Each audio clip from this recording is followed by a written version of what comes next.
I do have a question for you. What? I'm scared. Before your first kiss ever, did you ever practice with your hands? Yeah, of course. I think everybody does. You're like, what's that gonna feel like? Like somehow your fingers are like lips. Yeah, did you? Squished too hard. I'm like, ow. Hold on, were you like making out with it? No. Okay, just like. And then one time, I should not tell this. What'd you do? I had an apple and I like carved it into the shape of lips. No, you didn't.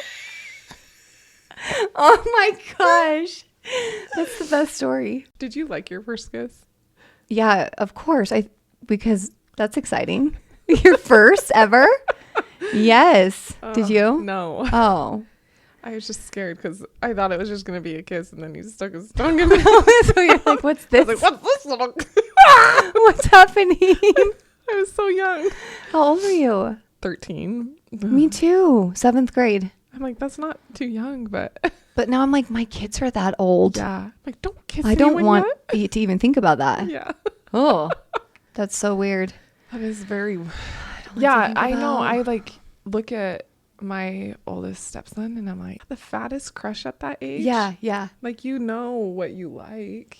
For sure. My sister's 14 years younger than me, and I always would tell her dating is the same whether you're your age or older. You go through the same heartbreaks. You do. Same emotions. Mm-hmm. I mean, you might have a little more wisdom when you're older, but... Which I like. I do too. like the wisdom. If you would have known now what you... But it's weird because I haven't been in the dating world for 20 years. Yeah. You know, I dated in high school and then that was it. I never dated, as a teenager. It was just I married that person. So I'm like, what is this? It's actually very scary. Future husband is going to be so thankful. That's one thing I was so grateful for about my husband is he didn't date. It's kind of like a strange dating era because of apps and phones. It was much more simple when we were in high school. I agree. There were no apps. And my husband was still like that. Like, he still put his heart out there. He wasn't reserved. He didn't play games with me. I was just so grateful. Yeah, that's so true. Yeah. Someone's going to be like, oh, this is so refreshing when you start dating someone. Yay.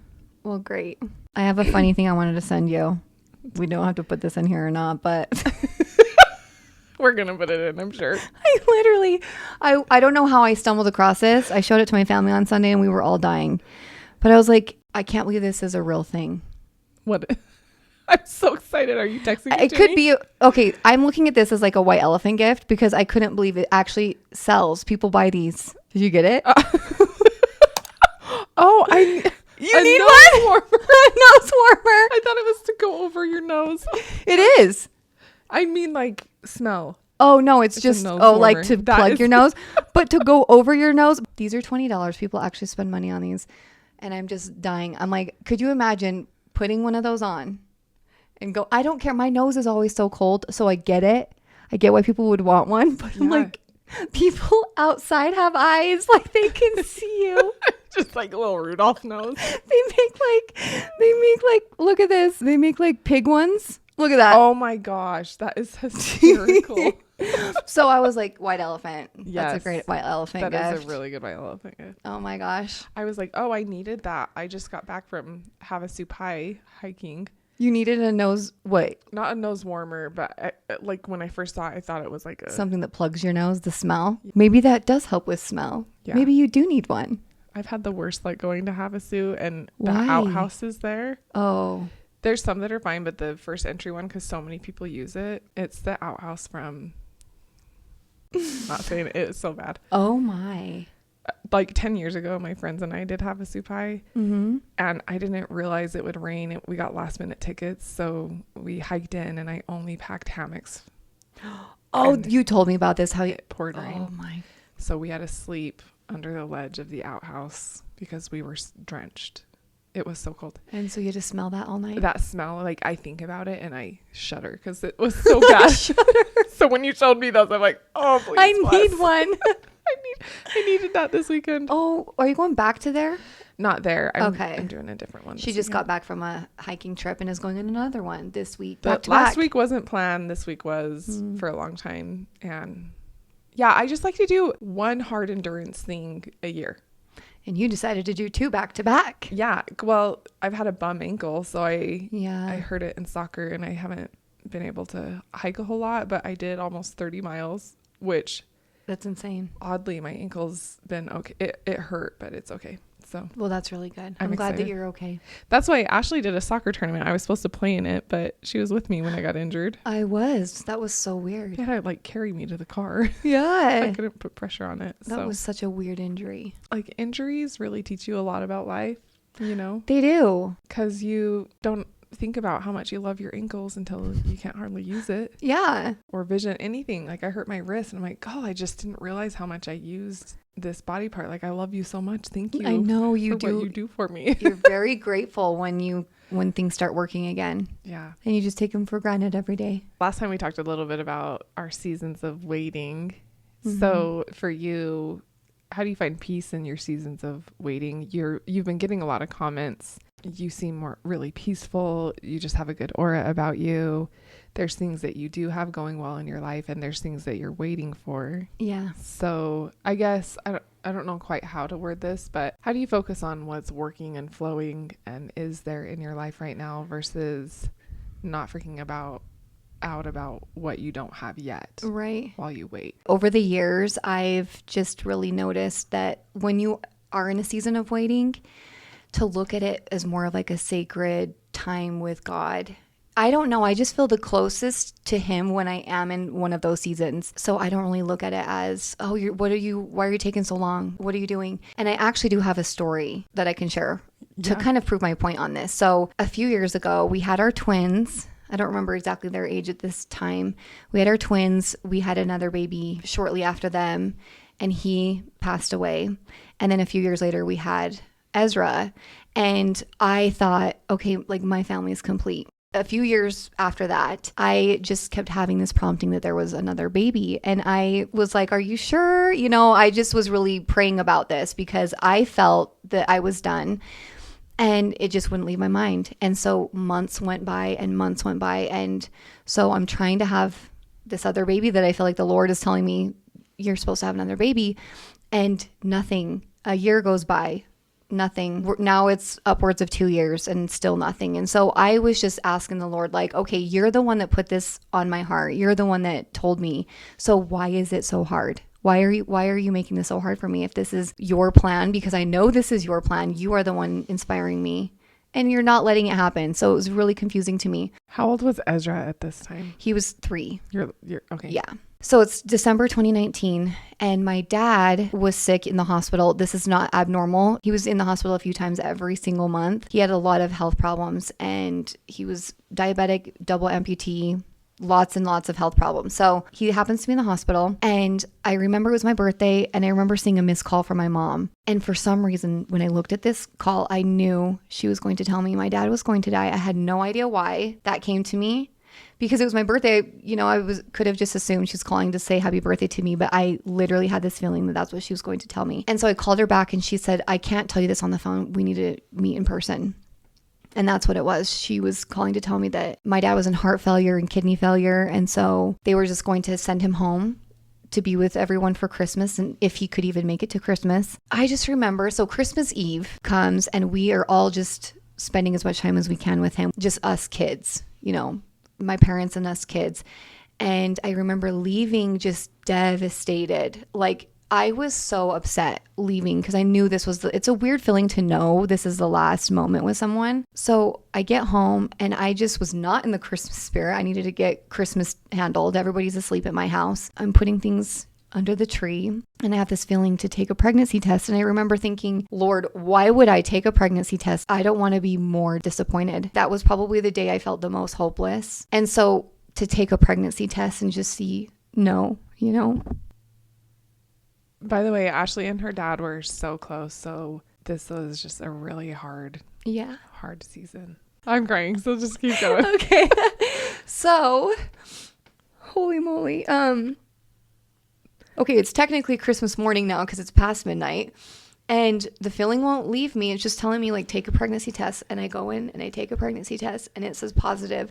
And I remember like falling to the floor, just sobbing. but being so grateful, like, oh my gosh, I see now why this took so long. Like if I could have picked one day out of the whole couple of years that I could get that hope, it would have been that night.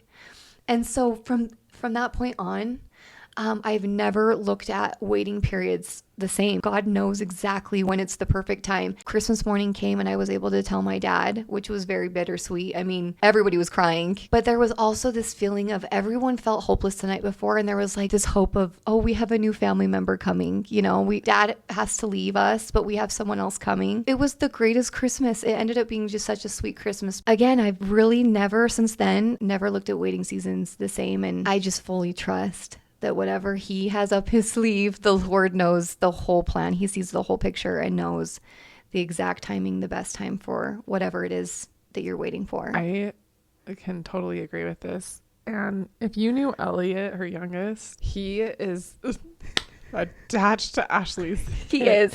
What did your dad say when he found out that you were pregnant? Will you tell that part? Yeah, the moment he saw that, once he understood what it was, he didn't even know what he was holding. It was a pregnancy test. He's like, what is this, a thermometer? We're like, Dad, it's a pregnancy test. And he said, I'll send him down. But he also told me, and I was like, oh, it's a boy. I've had 5 boys. So I'm like, oh, here goes another boy. And it was a boy. He had told me that he won't be here physically, but he will stay so close, like with this baby and with me. And this moment my dad passed, he ended up passing January 8th. He was here for way longer than we thought he would be, because we thought Christmas maybe he would pass. But oh my goodness, honestly, I have felt him so close. Yeah. You've had some pretty cool experiences feeling your dad since he's passed. Yeah, I have. We were on a trip and I remember she just felt his presence through an experience, and I just know he's with her. Even I have felt things that I'm like, I think your dad's like, yeah, just helping you. There's just things that happen that it's like, there's no explainable way how this just worked out, and it just worked out. It just worked out. Well, I was just going to say, in a season of waiting in my life, I remember I owned a gym in the area. I was there for about 6 years. This is it's not a small town, I would say, but it's a smaller town. Yeah. And I was getting older and I was like, why am I here? It was really frustrating. You know, I remember I was dating a guy that was several years younger than me at this time, or at least just going on dates with him. That didn't work out. And that was the only person I was like even remotely interested in. And I just kept trying to sell my gym and move. I wanted to move to St. George, somewhere warmer. I like the warm weather more. And I would always have this feeling, you are where I need you. I felt like that was coming straight from the Lord, you know? And I'm like, how am I where I'm needed? There's no one here my age. Am I just like meant to be single forever? And that was annoying. So I just stopped letting myself hope. But whenever I would try to move, something would happen to make me stay. And I was just so frustrated about this. Well, little did I know what my spouse was going through. And he literally lived a field away from me, and his neighbor went to my gym all the time. He just wasn't going to the gym at this time. He was a big outdoors person, and as far as hunting and stuff goes. And I'm like, how weird. He lived literally a field away from me. Like it was just a field. My townhouse is his townhouse. And then he moved up north where he became single and we met later. But I'm like, oh, I couldn't meet him at that time. He was still married. And right. That's so weird for me to think about. Like the Lord was like, you are where I need you. Even after I sold my gym, I'm like, okay, now I can move. And then it was like, no, you can't. See? And then I became so busy and so involved in the community that it didn't make sense to leave. I was working with a ton of youth groups at the time, doing retreats and different things like that. Just my time got totally filled. But what I was telling Ashley is that it's so interesting. I've felt less close to the Lord. Not because I'm not, but since being married, there's been a shift. Like my husband is my companion and the Lord is with us in that companionship. I felt like God was my companion when I was single. Yes. I felt this unreal closeness to the Lord, and I felt inspired to love my neighbors or to just be involved in my nieces and nephews' lives and in my community, in the schools. And there was just this walk with the Lord that was so beautiful and sacred. And it's kind of fun because I can see this happening to you. Yeah. Have you felt that? Yes, I have totally felt that. In fact, what feels so special, part of me is like, not that I'm rejecting a partner to come into my life, but I love how my life is going right now so much because I do feel so close to the Lord. And I'm like, when I do have a partner, is that going to feel different? Because it's true, like what you just said, you rely only on him. He's really the only person I'm communicating with besides my friends. Yeah. But when I have questions or I want to work something out in my mind, normally if you have a spouse, you're going to do that with them. Right. But I don't have that. So I'm just praying way more than I think I've really ever prayed before. And I do feel this insane amount of closeness. It does feel like a sacred time. So part of me is like, I don't want it to end, Yeah, I love that. You talked a little bit about your relationship with your kids. Like, how has that grown since you've been going through this tough season? I feel like that's also just magnified because again, when you are in a relationship, you're kind of trying to balance out all of these relationships. So when my kids come home from school, it's literally just me and the kids. It's if they have some friends over, I'll obviously wait until their friends go home. But I do feel like we have grown so much closer.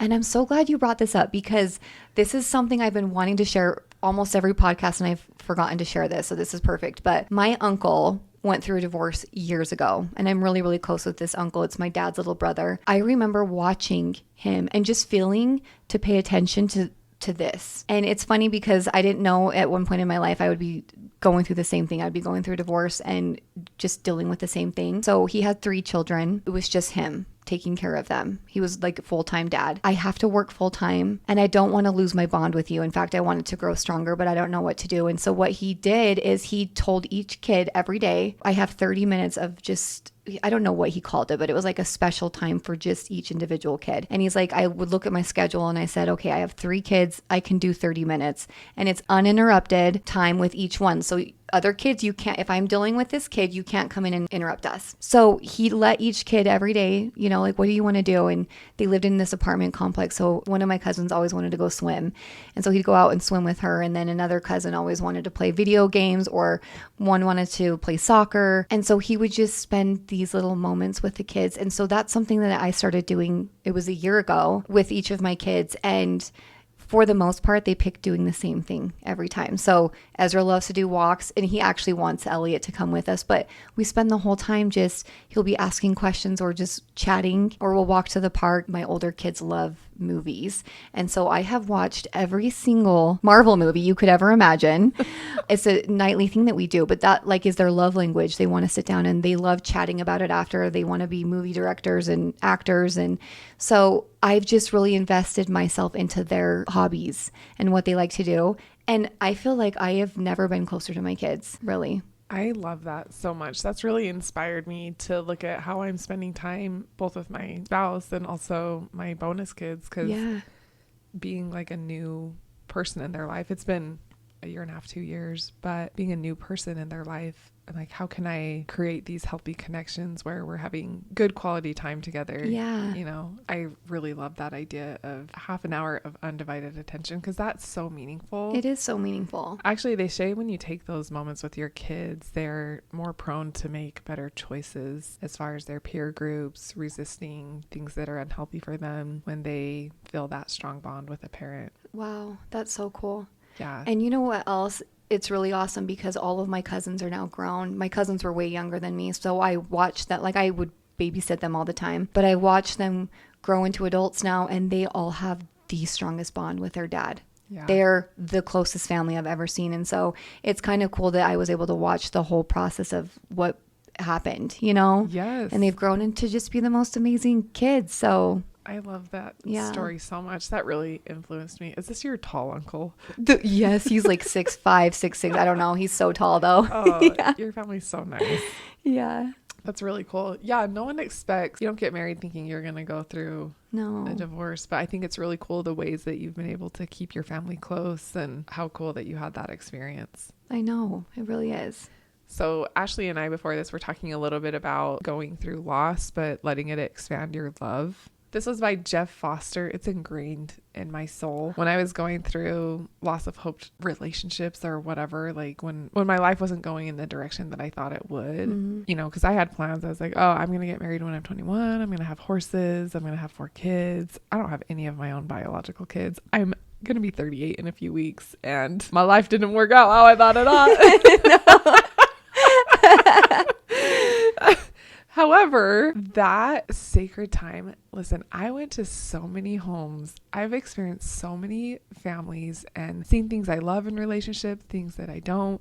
It's changed me as a human to be able to be around so many different wonderful, amazing families. I've made really strong bonds with my friends. That's when Ashley and I met. Yeah. I just love her kids. They are the cutest. Anyway, during that season of, even though I didn't have this relationship or I was going through different loss too, or when you go through loss, I think it expands your soul because you become relatable, for one. So this quote is by Jeff Foster, and it just says to be patient with sadness. Let it come closer to you. Let it engulf you if it must, until there is no division between yourself and sadness, until there is only intimacy. Then it says sadness keeps you soft and flexible. It reminds you when you have forgotten of the fragility underneath all things. And then it says, in the softness of the heart lies your capacity to love. Therefore, sadness is not the opposite of joy, but its gateway. Whenever I think of loss, I'm like, hey, if I lost this person, like my cousin died a few years ago and we were best friends, just, it was shocking because he was young. It was a freak accident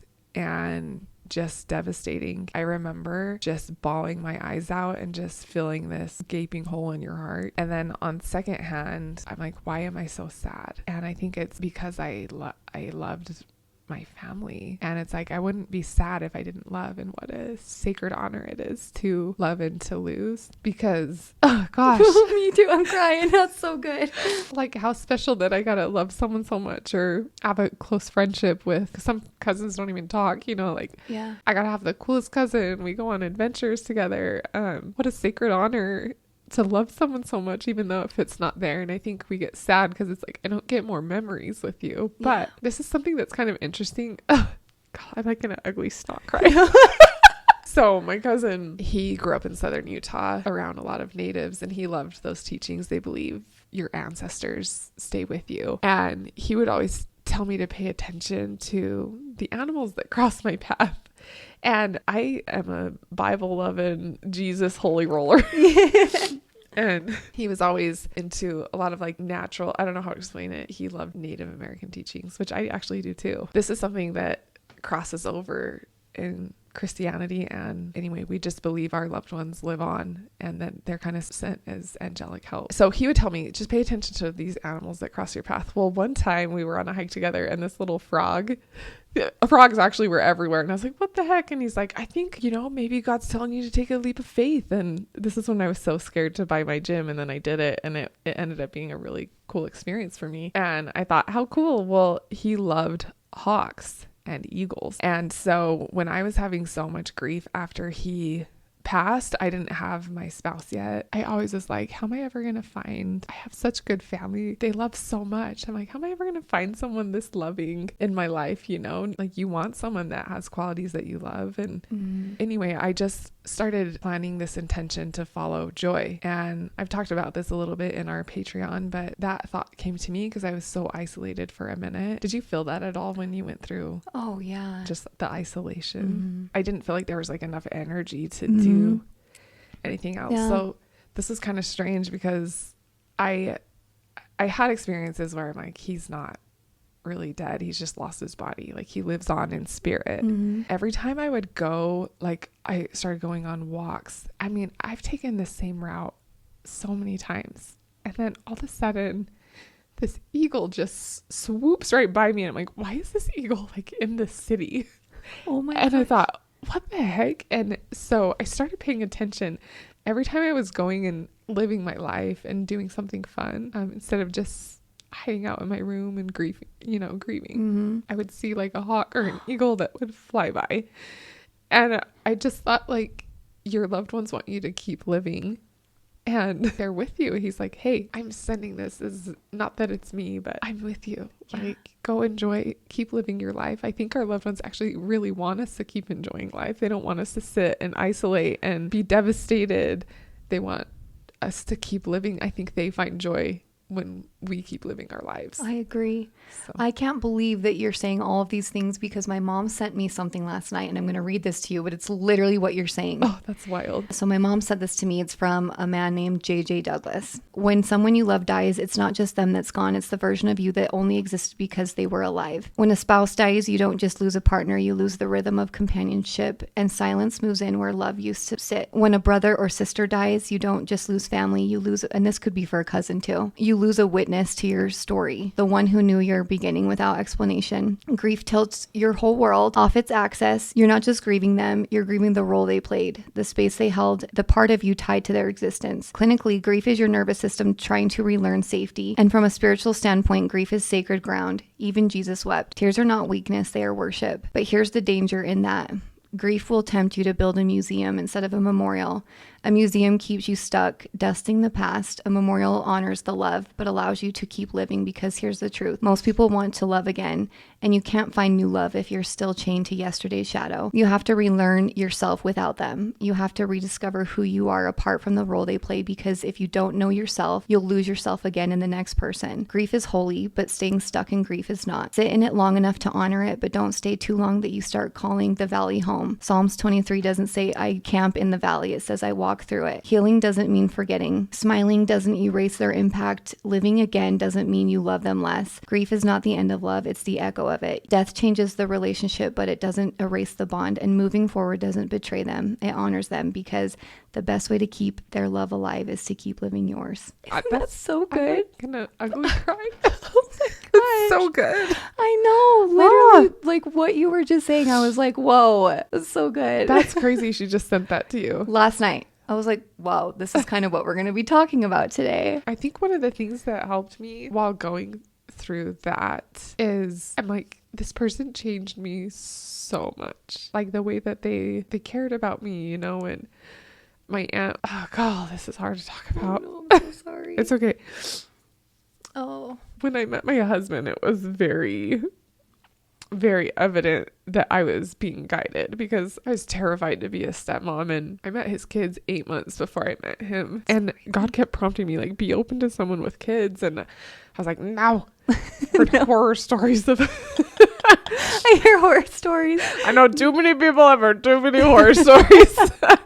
I'm like snotty. Oh So anyway, I met them, and this is like so strange, but I also met his former spouse, and I always just had a feeling, don't get close to this person. It's not like I think they're a bad person, but that'd be so weird if I'm like, oh hey, I'm gonna marry your ex. Yeah. So we never talked. Yeah. And I thought that was, I mean, when I say we never talked deep, I didn't know anything about this person's life. Mm-hmm. And it was so cool when I met my spouse, because I was like, oh my gosh, because I was like, why do I feel like don't get close to this person? We had so much in common. And I'm like, oh, it was because my future companion, I didn't need to be close to the other side. I needed to be close to him. And I thought how cool that I felt guided. And I always felt like my cousin was helping guide me. Wow. But I think that we carry their legacy on when we take the character that we loved about them, like about your dad. Mm-hmm. Like you keep everything that they taught you with you, and you keep sharing that. And that's how I think they live on through you. Is by allowing those things into your heart, who they were, the character that you loved about them, let that be a part of you, and just keep living your life. Right. I mean, that's so cool. And, you know, to kind of piggyback off what you were just saying, as you were about to meet your spouse, you didn't understand the whole puzzle. It's kind of like it is a bunch of puzzle pieces, and it doesn't make any sense until it does. Yes. When it finally happens, you're like, oh, I see. I understand why, number one, it took this long. Now I understand why I wasn't supposed to move at that time. Yeah. Now I understand why I was supposed to be this specific place. When it's just, it all makes sense, but it doesn't until it happens. Does. Yeah. I gotta say this one other funny thing. My brother and I were inseparable. All girls, one brother. So he has 4 sisters, poor guy. But he was the oldest brother, and we were just best friends. We dress up like Ninja Turtles all the time and ride bikes together, climb trees together. I don't know. We just played so much. And I always was like, I just hope my future husband gets along with my brother, because I'm always going to be in my brother's life, you know, all of my siblings. But we played a lot together. So I thought it was so funny that my husband and my brother have the same name. They do. They do. I think that's so funny. I'm like, you're so tricky, Lord. I know. No, good one. I hope they're close. They're going to be named the same. How about that?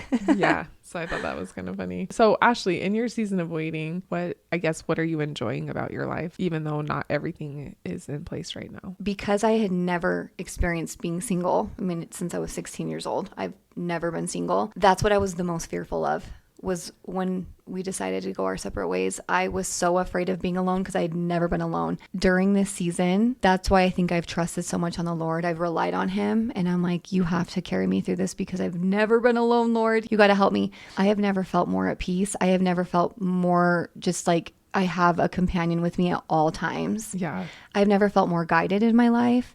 So I do feel like there's so many great things going on.